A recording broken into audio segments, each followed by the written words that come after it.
qu'il y a beaucoup de jeunes, quand ils faisaient du travail dans les industries, les bénéficiaires des industries, ils utilisaient les jeunes de manière irrationnelle, de manière discriminatoire, de telle sorte que quand ils partaient travailler, toutes les conditions ont été mises en place. Donc du coup, quand le jeune travaille, après avoir travaillé, on utilise le jeune de telle sorte qu'il puisse aller dans les bars, dans les soirées pour utiliser son argent. Et quand il va se saouler après, il va faire n'importe quoi pour se retrouver en prison. Donc il y avait un cercle vicieux pour le jeune.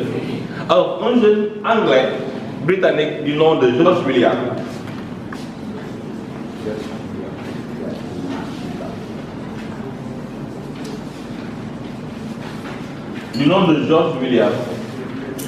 à l'âge de 23 ou 24 ans comme ça, 21 ans, s'est posé la question, la meilleure manière de sauver les jeunes, c'est de créer un cadre convivial pour que les jeunes puissent se sentir en paix. Et il est important de créer une association. Et c'est ainsi que l'association s'est dénommée Young Men Christian Association. C'est l'union chrétienne des jeunes gens. L'objectif de cette association, c'est de mettre en pratique les valeurs chrétiennes à travers le corps, l'âme et l'esprit. À chaque fois, quand ils partaient travailler, au lieu d'aller dans les bars, ils regroupaient les jeunes dans un coin pour prier. Et l'objectif, c'est d'incarner cet esprit de volontariat.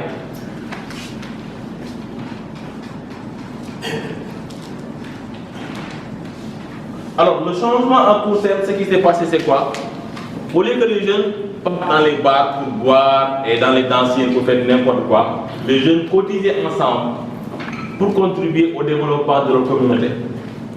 S'ils voyaient des enfants qui n'avaient pas l'opportunité d'aller à l'école, ils cotisaient ensemble, ils les amènent à l'école. S'ils voyaient des hôpitaux qui n'étaient pas bien équipés, ils cotisaient ensemble, ils les amenaient, ils créaient des hôpitaux au niveau de ces structures.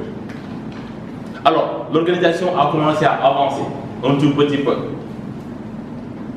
Et on s'est dit, là où les jeunes se regroupent, on doit avoir une capacité à pouvoir les mobiliser de telle sorte qu'ils puissent faire du sport, qu'ils puissent s'épanouir. Et c'est ainsi que le YMCA fait partie des organisations les plus anciennes. Henri Dunant, que vous entendez, qui a créé la Croix-Rouge, était un membre du YMCA. Baden Powell, que vous entendez au niveau des scouts, était un membre du YMCA. Donc ils se sont inspirés de l'esprit de volontariat de IMCA pour pouvoir créer d'autres organisations. Donc toutes les autres organisations que vous allez entendre dans le monde se sont inspirées de IMCA, parce que c'est IMCA qui a créé le premier modèle de bénévolat de telle sorte que la personne puisse servir l'autre. Par rapport au nom chrétien, il n'y a pas de discrimination, ni de race, ni de sexe, ni de religion au niveau de IMCA. Moi qui parle avec vous, je ne suis pas chrétien, je suis musulman. Donc ce qui veut dire, au niveau de IMCA, il y a plus de musulmans que de chrétiens présentement. Si je ne me trompe pas, c'est bon. Pour les volontaires. Pour les volontaires, yeah. En nombre. Donc il n'y a pas de discrimination ni de race. Ceux qui se posent la question, oh pourquoi c'est seulement pour les chrétiens? Donc il n'y a pas de discrimination.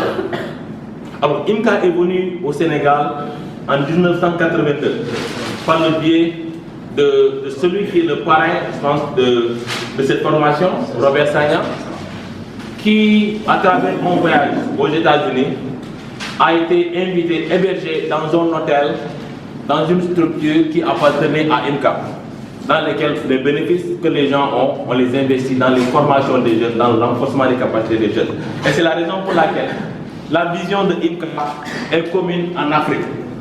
Notre vision,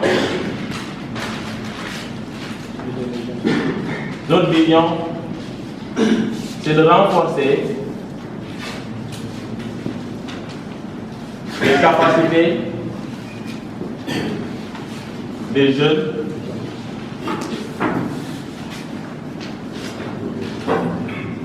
pour une renaissance